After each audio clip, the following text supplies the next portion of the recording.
नमस्कार, मैं हूँ आशीष चित्रांशी और आप देख रहे हैं the news launcher hot topic with Hemant Atri. आज थोड़ा जल्दी आए हैं क्योंकि खबर बड़ी है। हेमंत जी को ले आइए स्क्रीन पर फटाफट। स्वागत है हेमंत भाई आपका। खबर बड़ी नहीं, खबर बहुत बड़ी है क्योंकि खबर अडानी से जुड़ी है। और अडानी को आज तो मैं कुछ मीडिया रिपोर्ट्स और कुछ जो है लोग आर्टिकल्स देख रहा था, तो एक जगह लिखा था कि सरकार के गॉडफादर गौतम अडानी। तो इसी से समझ लीजिए, जब सरकार का गॉडफादर किसी को लिखा जाए तो उसके मायने क्या है। दरअसल ट्रंप और मोदी के बीच जो संबंध इस दौर में हैं, ट्रंप की तरफ से किसी सर्जिकल स्ट्राइक की आशंका है। तमाम धमकियां हैं, 24 घंटे के भीतर ये करूंगा वो करूंगा।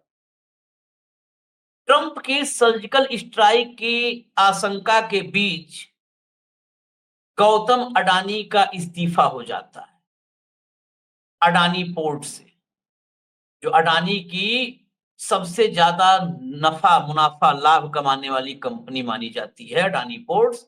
उससे अडानी का इस्तीफा हो जाता है। खासकर मैनेजेरियल जो रोल है उनका, वो खत्म हो जाता है। सिर्फ सेरेमोनियल नजर आएंगे गौतम अडानी। इस इस्तीफे का मतलब क्या है, सर्जिकल स्ट्राइक के तहत क्या क्या आशंकाएं हैं, और उन आशंकाओं को समझने में इस देश को मदद करने का काम किया है राहुल गांधी ने। दरअसल राहुल गांधी ने मोदी के और गौतम अडानी के ज्वाइंट वेंचर यानी खेल को पकड़ लिया। और इस सब के बीच जब घटनाक्रम इतनी तेजी से पिछले करीब 14-15 घंटों में गुजरा है हुआ है, उसी बीच अजित डोभाल, इंडिया के जेम्स बॉन्ड, वो आनन फानन में अचानक रूस रवाना हुए। रूस की रवानगी पर कई सारे सवाल हैं मन में। उन सब सवालों का समाधान हम इसी चर्चा में ढूंढने की कोशिश करेंगे कि एकाएक रूस क्यों जाना पड़ा ट्रंप के साथ ऐसे माहौल में, जब रिश्ते ऐसे मुकाम पर हैं, वो उस समय क्यों जाना पड़ा। तो शुरुआत सीक्वेंस में करते हैं चर्चा की। सबसे पहले अडानी के इस्तीफे वाली खबर लाइए, वो खबर दिखा दें। Gautam Adani exists India's largest private port operator. Why it matters? अभी जरा खबर दिखा दीजिए, इसमें बहुत क्लियर नहीं हुआ होगा अगर, तो इसमें देखिए। Gautam Adani exists from the position of executive chairman of Adani Ports and Special Economic Zone Limited with effect from अगस्त 5, यानी कल की ही तारीख में इस्तीफा दिया और कल इमीडिएट इफेक्ट से लागू हो गया। The company announced on Tuesday, consequently he ceased to be a key managerial personnel of the company. Next आइए। नेक्स्ट, इस खबर का एक हिस्सा और भी बचा हुआ है, वो भी लाइए। The board has approved re-designation of Mr. Gautam S. Adani.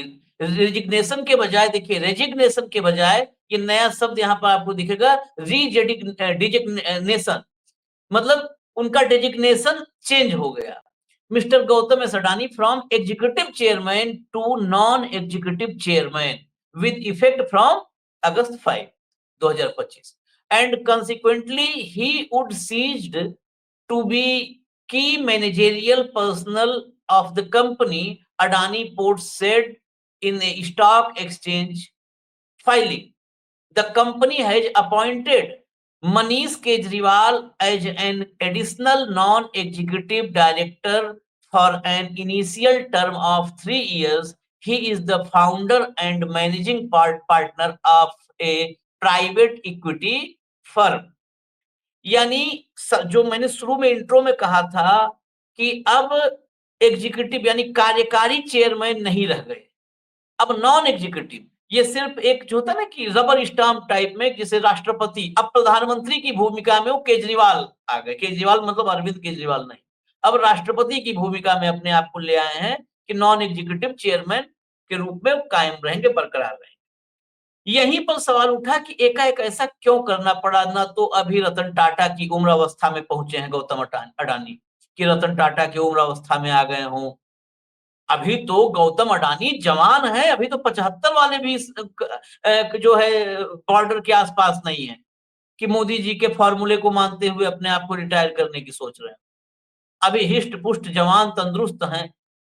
आखिर ऐसा क्यों करना पड़ा? जरा राहुल गांधी का ट्वीट लाइए, राहुल गांधी का ट्वीट लाइए फटाफट स्क्रीन पर।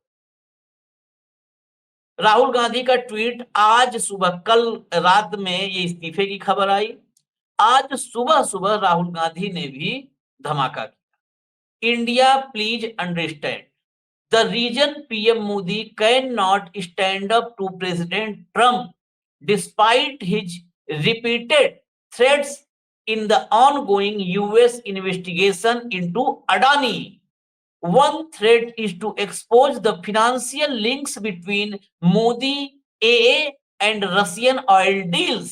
ये AA पर ध्यान दीजिएगा।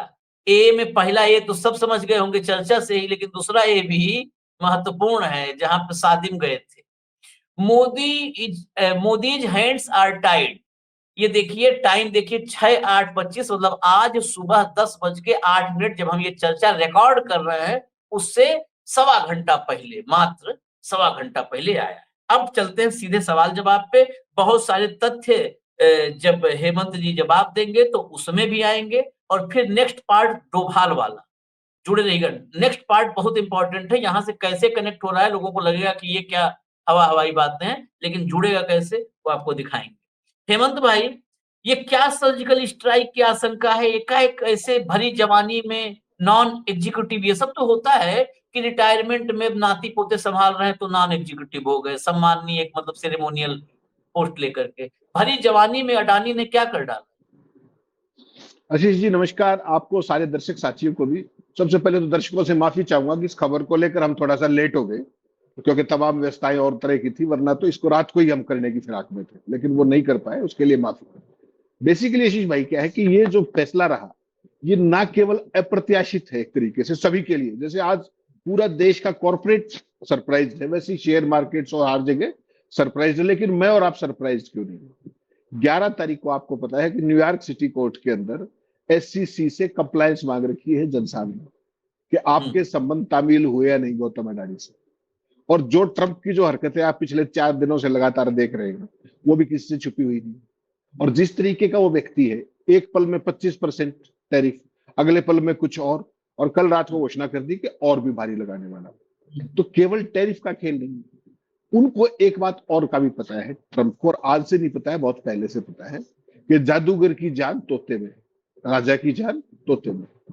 तो ये सारी जो क्रियाकलाप कर रहे हैं वो, उससे उनकी बात नहीं बनी, तो कहीं ना कहीं इनको ये आशंका हुई कि कोई सर्जिकल स्ट्राइक उस केस पे ना हो जाए। आपको पता है कि पिछले साल नवंबर से वो सम्मन अब तक तामील होने की कंप्लायंस नहीं गई। केवल दिल्ली से क्या गया मैसेज, जो आपकी लॉ मिनिस्ट्री हमारे यहाँ से क्या गया अमेरिका को मैसेज, कि हमने सम्मन गुजरात कोर्ट को भेज दिए। उसके बाद उन्होंने 2 से 3 बार कम्युनिकेशन किया कि आप हमें बता दीजिए कि वो सम्मन तामील हुए, उसका कोई रिस्पॉन्स ही नहीं मिला। तो अभी जज साहब ने 11 तारीख, जो न्यूयॉर्क सिटी कोर्ट के जज हैं, उन्होंने 11 अगस्त तक, जो अमेरिका का सिक्योरिटी एक्सचेंज कमीशन है, उससे सब कंप्लायंस 11 अगस्त तक मांगी है। और आज कितनी तारीख है? 1। इसको समझिए ट्रंप किस मूड में है। 2, भारत सरकार ने जिस तरीके से उसको पहली बार जवाब देने की कोशिश की बिना नाम दिए, उससे भी वो बिदका हुआ। और उसी के बाद उसने जिस तरीके की बात की कि और बढ़ाऊंगा टैरिफ, आज रात को दवाइयों पर टैरिफ और बढ़ाने की बात कर दी। तो बेसिकली ये आर्म ट्विस्टिंग जो है, ये सर्जिकल स्ट्राइक के तौर पे ना आ जाए। आप कभी भी नोट कीजिएगा आशीष भाई, आप तो पुराने आदमी हैं, कि कोई भी व्यक्ति, हम बतौर संपादक भी इस्तीफा देते हैं, ये तो चेयरमैन है पूरी ग्रुप कंपनी के, तो वो उसमें लिखा जाता है कि फला डेट से लागू होगा, ये मेरा नोटिस समझा जाए या कुछ समझा जाए। तो ऐसा अप्रत्याशित क्या हुआ कि एकाएक आपने इस्तीफा दिया, एक्सचेंज को बताया तुरंत कि ये हमने आज से ही लागू कर दिया। तो there is something more that meets the eye. और उसी को लेकर के पूरा कॉर्पोरेट जगत हतप्रभ है कि क्या अगला स्ट्राइक इन पे आने वाला है।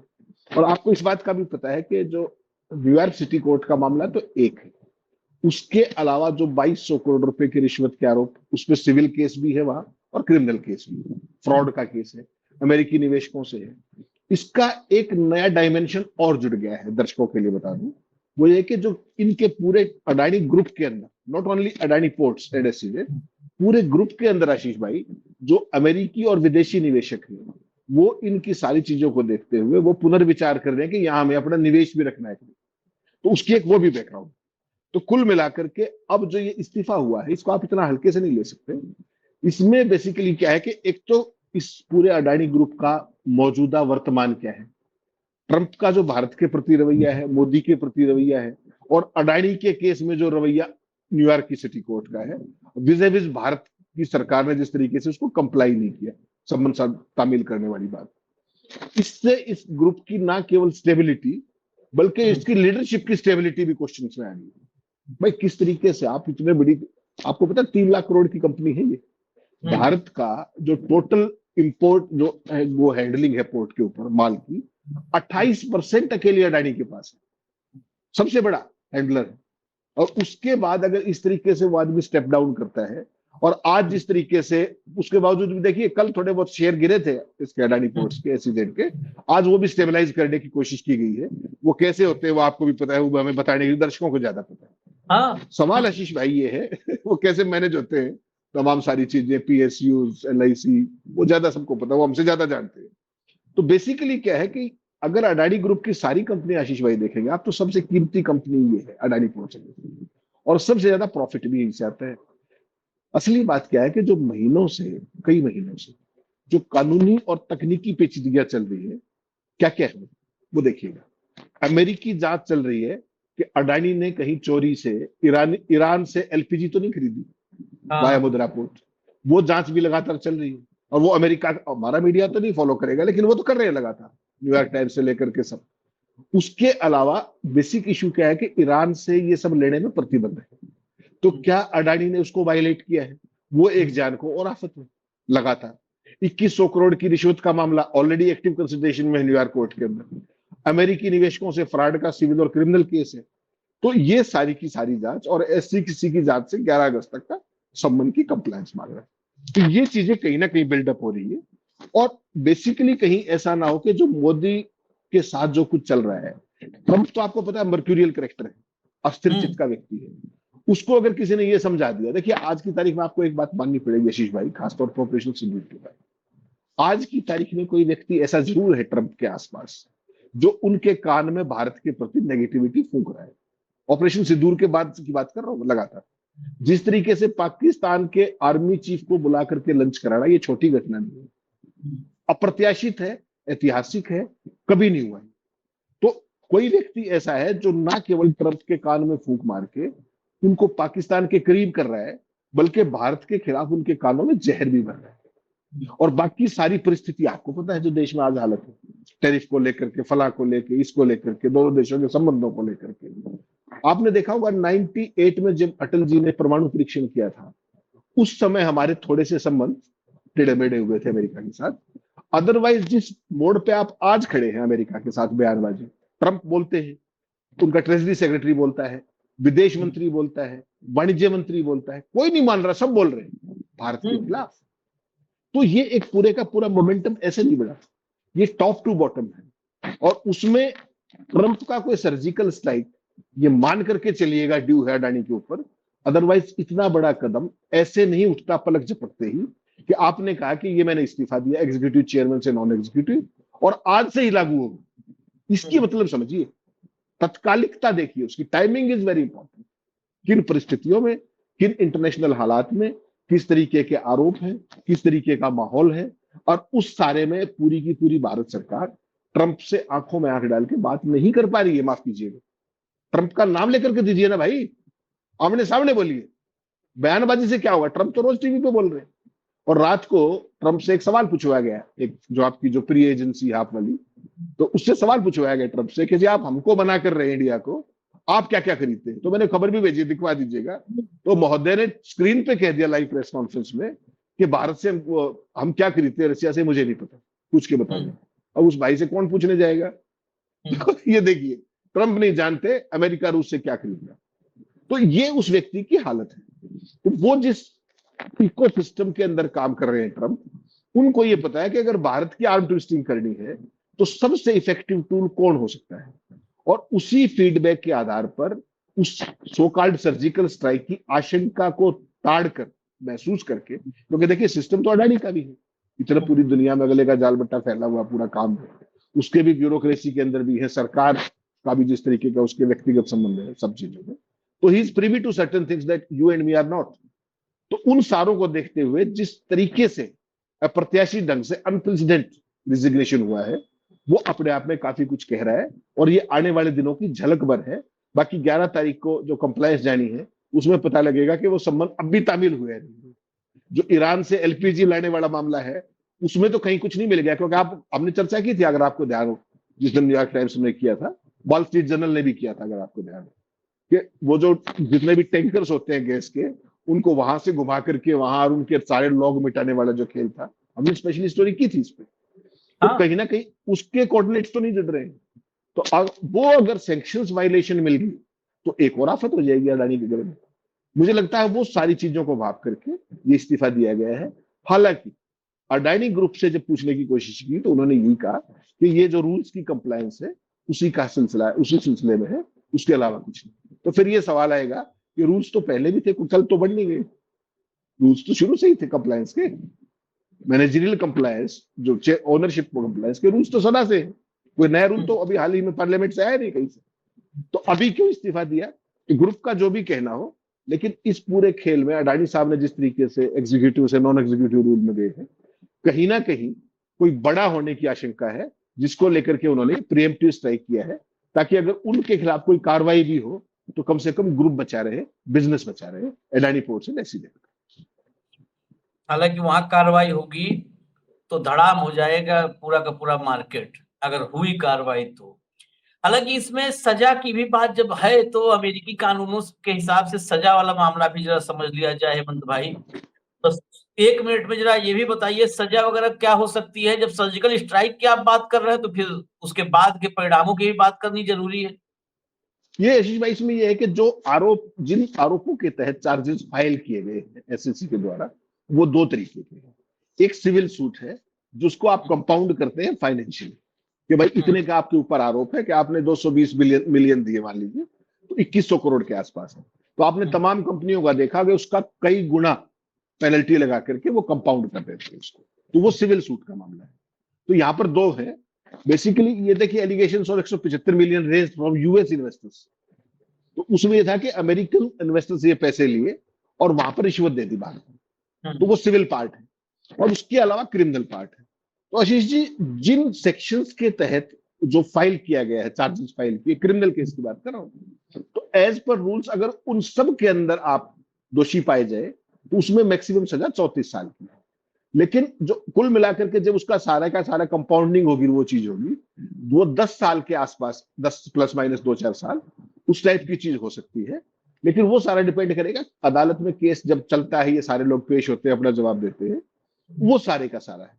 और इस मामले में तो ये है कि इसमें सजा कोई बहुत वो चीज नहीं होती। अगर आपका पूरे के पूरा ग्रुप इस दिशा में चला जाता है कि आपके ऊपर पेनल्टी होगी पहले सिविल सूट में, और क्रिमिनल में अगर आपकी सजा होगी, तो जो आपकी इंटरनेशनल स्टैंडिंग है एज ए कंपनी, आपका जो एथिकल जो सारे का सारा बिहेवियर है, जो बिजनेस की पॉलिसीज है, उसमें जो आपकी इंटरनेशनल फंडिंग है, वो अपने आप में एक बहुत बड़ी चुनौती। नाम तो बदनाम होगा ही, लेकिन ओवरऑल अगर आप देखेंगे तो स्टैंडिंग जो आपकी है internationally, that is terribly impacted, in a very big way. और फाइनेंसिंग सारा कोई घर के पैसे से बिजनेस नहीं होता, सारा इंटरनेशनल फंडिंग होती है। तो वो संकट बड़ा हो सकता है अडानी साहब, सर्वाइवल का सवाल हो सकता है। चलिए अब जरा आते हैं डोभाल वाले पार्ट पे। डोभाल एकाएक रूस रवाना हुए हैं, जरा खबर दिखाइए, खबर लाइए। तो टैरिफ पर टकरार, ट्रंप का दूत भी प्लेन में सवार, बकायदे तुकबंदी में सब माहिर, अब सब हरिवंश राय बच्चन हो गए हैं यहाँ पे।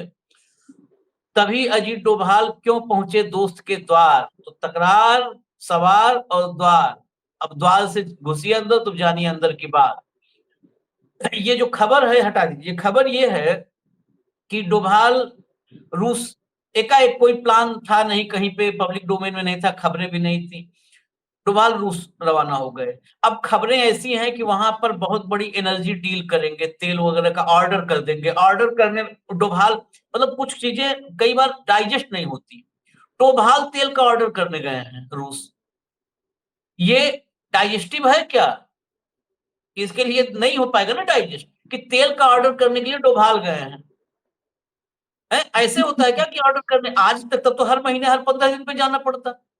वहां से कितना जो है इंडियन ऑयल से लेके हिंदुस्तान और सब ले ही रहे थे ना तेल। तो फिर अगर डोभाल ही ऑर्डर करने जाएंगे तो हर हफ्ते जाएं। उसके बाद S-400, ये खबरें हैं चल रही, जो S-400 की डील फाइनल करने जा रहे हैं। S-400 का अभी 2 डिलीवरी बाकी है, जो मेरी याददाश्त से 2 ही बाकी दो है, डील करने जा रहे हैं। हाँ, डील करने जा रहे हैं। दरअसल इस खबर को और बेहतर समझने के लिए हेमंत भाई मैं एक खबर और बता दूं आपको, जो लिखा है ना कि ट्रंप के दूत विमान में हुए सवार। ट्रंप के विशेष दूत हैं Steve Witkoff. Steve Witkoff America से रूस के लिए रवाना, रूस पहुंच रहे हैं। डोभाल भी रूस पहुंच रहे हैं। और इसको और बेहतर समझने के लिए ये C1 वगैरह वाला केस तो आपको पता ही है, अमेरिका में CIA के एजेंट को ही दे दिया था सुपारी वहां पर। अमेरिका, डोभाल अमेरिका मुझे नहीं लगता है कि बहुत कंफर्टेबल है जाने में, क्योंकि C1 और C2 यहां पर तो हम आप कोड में बताते हैं, अमेरिका को पता है कि कौन है C1 कौन है C2, सब पता है, तो बहुत कंफर्टेबल नहीं है। क्या ऐसा है हेमंत भाई कि रूस में विशेष दूत आ रहा है अमेरिका का, स्टीव विटकॉफ, ट्रंप का विशेष दूत, यहां से डोभाल जा रहा है। रूस में ही कुछ मांडवली टाइप का तो कुछ नहीं है, ये मेरे मन का संदेह है कि ये आशीष भाई, लगातार बढ़ता। आशीष भाई इसमें उल्टा है।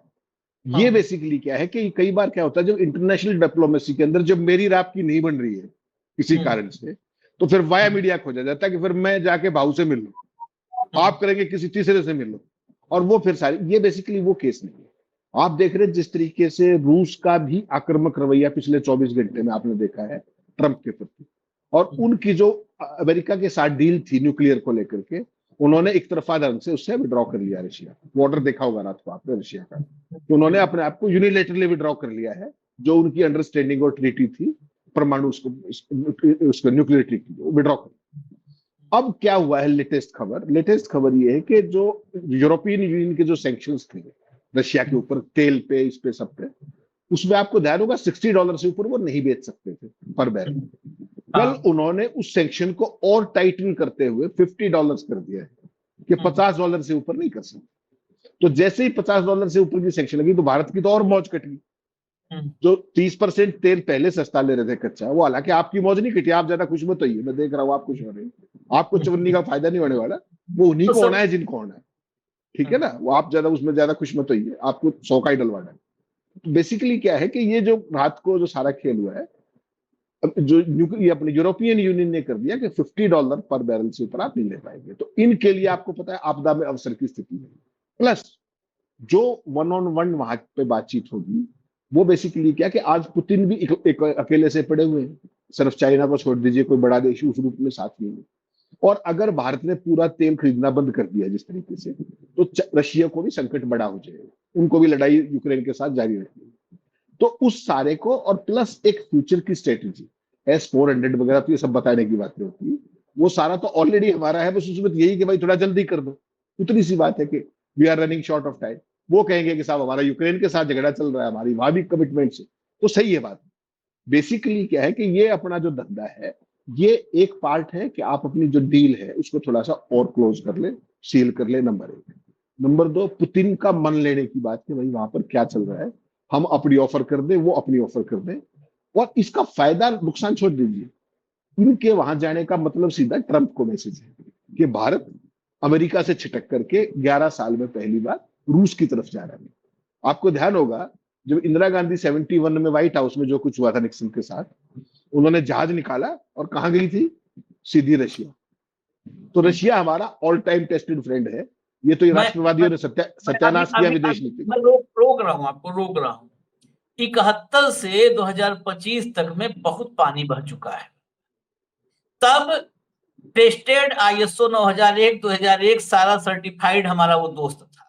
तब रसिया और चीन की आज वाली बॉन्डिंग थी ही नहीं। जो आज की स्थिति रूस चीन के संबंध जो जिस मुकाम पे आज हैं, तब नहीं थी। दूसरी बात, भारत और रूस के बीच में कभी भी एक अविश्वास जैसा माहौल वो पनपा नहीं था जो अब पनप चुका है, अब पनप चुका है। तीसरी बात, भारत उस दौर में कभी भी किसी से इतना नहीं चिपका था कि छूटने पर खाल उधड़ जाए। फेविक्विक से उंगली चिपक जाती, छुड़ाओ तो खाल उखड़ जाती। तो कभी वो ऐसा चिपका नहीं था जैसा मोदी ने अमेरिका के साथ चिपकाया भारत। अब ये आसान नहीं है, ये बड़ा मतलब सामान्य हो जाएगा कि वहां जाके ट्रंप को मैसेज दे देंगे कि अब हम तुमसे दूर जा रहे हैं। ट्रंप से को मैसेज देना अब इस दौर में जितना ट्रंप से चिपक चुके थे इतना सामान्य नहीं होगा। रूस के साथ जाने पर भी भारत रूस चीन की कीमत पर भारत को गले नहीं लगाएगा। आज की तारीख में भारत भी रूस के लिए सिर्फ और सिर्फ व्यापारिक साझेदार रह गया। अब वो ऑल टाइम और ऑल वेदर फ्रेंड आप भूल जाइए। रूस तेल खरीद रहा है, भारत तेल खरीद रहा है रूस से। रूस को चाहिए कि हाँ तेल का खरीदार मिले जिससे उसकी आमदनी बंद ना हो जाए। तो रूस के लिए भी भारत की जो है उससे ज्यादा भूमिका नहीं है। आप देखो अमेरिका पर, अमेरिका के ट्रंप के बयानों पर चीन का कोई आप देख लो, चीन कहीं लोड ले रहा है या कहीं समय चीन चर्चा में? रशियन ऑयल का 47% चाइना लेता है, 47% ले रहा है ना। कहीं चीन पर कोई आप देख रहे हो कि चीन को मिटा देंगे, उड़ा देंगे 24 घंटे में, ये कर देंगे वो कर देंगे? चीन लोड ही नहीं लेता। Who are you? भारत में बौखलाहट है चारों तरफ, यहाँ डोभाल जा रहे हैं वहां। मैं इसीलिए संदेह जता रहा हूं कि विटकॉफ के आने का पर्पज भी अभी क्लियर नहीं है। मैं जितनी रिपोर्ट्स देखा, ये खबर इसीलिए हमने इसमें शामिल किया अडानी जी के साथ। विटकॉफ क्यों आ रहे नहीं पता है। क्या कोई ऐसा वो हो सकता है? देखिए इंटरनेशनल जो रिलेशन है अंतरराष्ट्रीय ग्लोबल विलेज में, ये बहुत 2+2 4 पे नहीं चलते हैं। यहाँ पर 2+2 3 भी होता है और 2+2 6 भी हो जाता है। इसलिए मैं कह रहा कि कहीं ऐसा तो नहीं कि वहां पर डोभाल जा करके डोभाल डोभाल किसी डील के लिए, जयशंकर हमारे पास है, क्या विदेश संबंधों की समझ जयशंकर से ज्यादा डोभाल को है? डोभाल हर मामलों के जानकार तो हो नहीं सकते हैं। डोभाल जा रहे हैं, कहीं ऐसा तो नहीं कुछ एक्स्ट्रा ऑर्डिनरी कुछ डील हो सकती है? डोभाल का मतलब है कहीं न कहीं कुछ क्रिमिनल केस, कुछ फंसा हुआ केस, कहीं कागज पत्तर का केस। देखिए मोटा मोटी मैं बात कर रहा हूं जो मुझे संदेह है, मैं संदेह पर आशीष भाई, सवाल कर। आशीष भाई देखिए, बैक चैनल बातचीत हमेशा चला करती है डिप्लोमेसी में, उसमें कहीं कोई संदेह नहीं, आप बिल्कुल ठीक कह रहे हैं। लेकिन इस तरह की चीजें हमेशा फ्रेंडली कंट्रीज में चलती है। हमारा तो रशिया टाइम टेस्टेड फ्रेंड था जो 11 साल में आपने बर्बाद किया लगातार अपनी नीतियों से। लेकिन अमेरिका का टाइम टेस्टेड फ्रेंड रशिया नहीं। एक बात तो ये क्लियर, तो वो वहां पर उस काम के लिए कभी नहीं आएगी। पहली बात, भारत के साथ नहीं, वो अपनी चीजों के लिए आए और इनकी मुलाकात वहां हो जाए, फॉर्मल इनफॉर्मल अलग बात है। लेकिन रशिया के अंदर डील अमेरिका कभी नहीं करेगा इस तरह की। हमेशा वो अपने या तो फ्रेंडली कंट्री में होती है या किसी न्यूट्रल प्लेस में। कुछ भी कहें पुतिन के बारे में, लेकिन America and Russia they are not the fastest of friends, rather they are the foes, traditional foes. तो उसमें वो चीज नहीं हो सकती है। वो चीज अगर होती कहीं सिंगापुर में कहीं भी हो सकती थी, वो कहीं यूरोप में हो सकती थी, वो एक अलग पक्ष है। हकीकत क्या है कि ट्रंप आज की तारीख में, चाइना तो आपने बिल्कुल सही एक लाइन में निपटा दिया कि चाइना तो doesn't care, go to hell. वो तो इस भाषा पे बात कर रहे हैं। और वो ट्रंप चाइना के मामले में बैकफुट पे है, ये भी देखा। Same is the case, Russia पे चीखते जरूर है ट्रंप, लेकिन उसका कुछ कर नहीं पाते। हालत ये है कि 47% तेल चाइना ले रहा है और चाइना का भाई के मुंह से चीन का चैन निकलता है, जैसे मोदी जी के मुंह से निकलता है। तो आज की तारीख में ट्रंप फंसे हुए हैं, घरेलू मोर्चा प्लस ये सारी चीजें।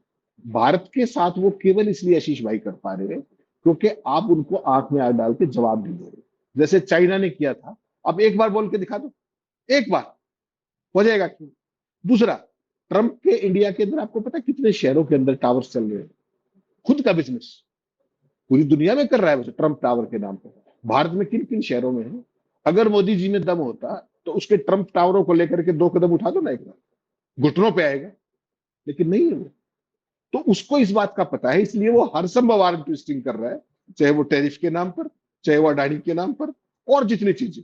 और अडानी वाला मामला जो है, इसको आप बिल्कुल भी सामान्य मत मानिएगा कि इस तरीके से ओवरनाइट एक पल में फैसला इस्तीफे का, एग्जीक्यूटिव से नॉन एग्जीक्यूटिव, और वो भी आज से ही लागू, यानी कि कल से ही लागू। ये अप्रत्याशित है और it has given a shock wave in the market as well as in the corporate sector, ये मान करके चलिएगा। और जब तक आप उसकी सुनते रहोगे तब तक वो दहाड़ता रहेगा।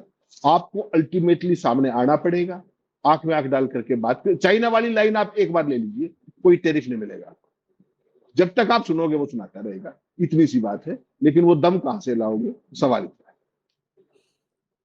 जब तक सुनोगे सुनाता रहेगा, और कब तक सुनना पड़ेगा वो आपको राहुल गांधी के ट्वीट में पता चल जा रहा है कि कब तक सुनना पड़ेगा। भारत में रियल इस्टेट, जो ट्रंप के परिवार का रियल इस्टेट है, हेमंत भाई ने चर्चा किया तो आपको बता दें 11 मिलियन स्क्वायर फीट में इस वक्त अलग अलग जो प्रोजेक्ट्स हैं, कुल मिलाकर के भारत की जमीन पर 11 मिलियन मतलब 1.1 crore square feet, 1 crore square feet से ज्यादा एरिया में ट्रंप के प्रोजेक्ट्स हैं। इसके अलावा एक और महत्वपूर्ण विषय जो कहा कि ट्रंप चीन का दौरा करने वाला है, इस पर लगातार खबरें आ रही हैं। ट्रंप जो है चीन, आप याद करिए अमेरिका का कोई राष्ट्रपति जब चीन गया हो पिछली बार, याद करिए, चीन जाने की तैयारी में है। ट्रंप के भीतर एक और जो है ना, होता है ना कि एक ऐसा व्यक्ति जो अनप्रिडिक्टेबल हो, ट्रंप दुश्मन के साथ भी दोस्ती के लिए एकाएक हाथ बढ़ा देता हुआ, एकाएक हाथ बढ़ा। रूस को जिस समय यूक्रेन जेलेंस्की को डांटना फटकारना शुरू किया था, ऐसे लगा कि दुनिया में एक नया वर्ल्ड ऑर्डर बन जाएगा और पुतिन और ट्रंप एक दूसरे के कंधे में हाथ डाल करके चलेंगे। इस तरह से ट्रंप ने इनिशिएट किया अपने तरफ से, ऐसे जेस्चर्स दिए थे। तो ट्रंप दुश्मन के साथ भी दोस्ती करने के लिए कब बोलने लगे, कब हाथ बढ़ाने लगे, ये अनप्रिडिक्टेबल व्यक्ति है। ऐसे में एक ही चीज है, वो बुझ जाएंगे, डोभाल किससे मिलेंगे, ऐसे में एक ही चीज है। एक फिल्म थी, नाम बहुत एग्जैक्ट नहीं याद है, लेकिन उस फिल्म में अक्षय कुमार हीरो था और एक कौन सा पहाड़ी वाली मंदिर है, कौन सा था, उसका छोटा पुजारी था, राजपाल यादव उस कैरेक्टर। तो उस फिल्म में वो कहता है ना कि मुझे मंदिर का घंटा समझ रखा है क्या, जो आता है वही बजा के चला जाता। तो यहाँ पर फिल्म में हीरो विलेन जितने हैं, वो कौन हीरो है कौन विलेन है हम नहीं कहेंगे कि अमेरिका रूस चाइना में कौन हीरो कौन विलेन है, लेकिन जितने हैं वो सब अपने अपने किरदार में। अब बुरा मत मानिएगा, लेकिन 56 इंच वाले ने राजपाल यादव बना दिया है। इस समय ट्रंप का जो एग्रेशन है वो दुनिया में सबसे ज्यादा किस देश पर है, आप बताइए किस देश पर है? 143 करोड़ की आबादी वाले भारत पर उसका सारा एग्रेशन, सारी खींच है। चीन पर नहीं उतार रहा, रूस पर नहीं उतार रहा, दुनिया में और देशों पर नहीं उतार रहा। वो ब्राजील के लूला डिसिल्वा ने कहा कि मैं उससे नहीं बात करूंगा। अब आप बताओ ना, हमारे यहाँ नाम नहीं ले रहे। मैं आखिर में कहूंगा, कल का एक कार्यक्रम भी मैंने उस पर किया था बिहाइंड द सीन में, हेमंत भाई बहुत महत्वपूर्ण विषय वो था। सिर्फ इसलिए चर्चा में ला रहा हूं मैं क्योंकि कल सेना के एक ट्वीट पर देश भर में सारे पोर्टल्स और अखबार जितने मीडिया हाउस हैं, मैंने कम से कम 1.5 दर्जन तो मैंने दिखाया था, सब में लिखा था क्या, अमेरिका को करारा जवाब दे दिया, अमेरिका के पर कतर दिए भारतीय सेना ने। भारतीय सेना ने ट्रंप को करारा जवाब दे दिया। ट्रंप टैरिफ की बात कर रहे थे। सेना का काम है, कभी पॉलिटिकल लीडरशिप देती है जवाब, कभी सेना का काम है जवाब देना। लेकिन उसमें एक पेपर कटिंग लगा था, सेना ने किस मोटिव से किया वो सेना जाने, हम भी नहीं जानते सेना का मोटिव क्या था। उसमें पेपर कटिंग थी 5 अगस्त 1971 की, और उसी वर्षगांठ पर वो किया था आर्मी ने। क्यों किया, क्या मोटिव था, फिर कह रहा हूं, आई डोंट। उसमें 71 का था कटिंग, जब विद्याचरण शुक्ला ने राज्यसभा में अमेरिका, नाटो और चीन सबका नाम लेकर के कहा था कि कौन पाकिस्तान को कितनी मदद करता है, और भक्त यहां ताली बजाने लगे कि भारतीय सेना ने ट्रंप को मुंहतोड़ जवाब दिया। अरे अगर मैं कह रहा हूं मैं सेना को आउट कर दूं उस पोस्ट से, सेना का मोटिव सेना जाने, लेकिन जो पेपर की कतरन थी ना, वो साहेब 56 इंच के इज्जत को कतर दिया चारों तरफ से। कि उस समय विद्याचरण शुक्ला ने राज्यसभा में एक सीपीआई के सांसद को जवाब दिया और अमेरिका का नाम लिया, कि अमेरिका ने 2 बिलियन का हथियार दिया है। आज इस देश में किसने लिया नाम? ये सारा चीज क्यों नहीं लिया? राहुल गांधी का ट्वीट फिर पढ़ लेना, क्योंकि अडानी फंसा है। ये घूम फिर के ना, एक कहावत है, घूम फिर के वो नाड़ा बनाने वाली का चुटकुला है, वो कभी बाद में लंबा वक्त लग जाएगा। तो घूम फिर के एक ही नाम है जहां पे सुई अटक जाती है, अडानी। जब अडानी है तो फिर नाम नहीं लिया जाएगा। हालांकि दूसरा ए भी है, जब तेल की बात आती है तो दूसरा ए और महत्वपूर्ण हो जाता है, वो दूसरा ए अंबानी। इजाजत दीजिए हमें। धन्यवाद हेमंत जी, धन्यवाद, बहुत बहुत धन्यवाद। नमस्कार।